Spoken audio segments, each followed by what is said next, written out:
दिसंबर Delhi gang rape मामले में सबसे कम उम्र के आरोपी पर अब से कुछ ही देर पहले जुवेनाइल जस्टिस बोर्ड का फैसला आ चुका है। 12 मामलों में इसे दोषी करार दिया गया है। दिल्ली गैंग रेप का ये नाबालिग आरोपी, इस पर कब फैसला आएगा, इसको लेकर भी सबकी निगाह जुवेनाइल जस्टिस बोर्ड पर टिकी हुई थी और अब इस पर फैसला आ गया और इस नाबालिग को दोषी करार दिया गया। हमारे संवाददाता विनोद मिश्रा इस पर ज्यादा बातचीत के लिए हमारे साथ जुड़ गए। विनोद, बेहद ही अहम फैसला, क्या कुछ कहा है जुवेनाइल जस्टिस बोर्ड ने?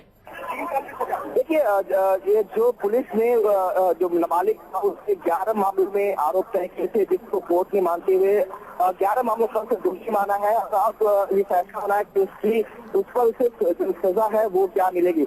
हालांकि अभी जो खबर आई है कोर्ट के अंदर से बताया जा रहा है कि जो जुवेनाइल है उसे कोर्ट ने 3 साल की सजा दी है।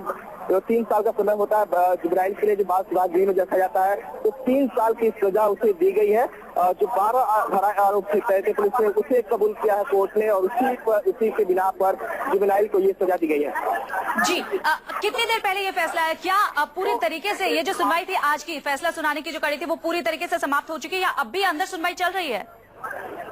देखिए, अभी जो कोर्ट के अंदर पहले तो उसे कन्विक्शन होना था, उसकी जो गिल्टी करार देना था, दोषी करार देना था, उस पर सुनवाई हुई थी।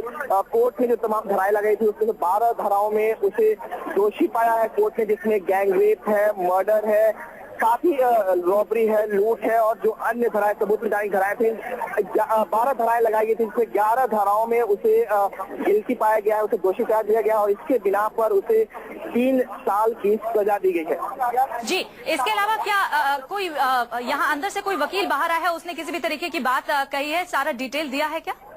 जी नहीं, अभी क्योंकि ये इन हाउस हियरिंग थी कोर्ट के अंदर किसी को भी परमिशन नहीं था। जो वकील है कुछ ही देर में बाहर आएंगे और उसके बाद ये पूरी डिटेल्स बताएंगे कि आखिर।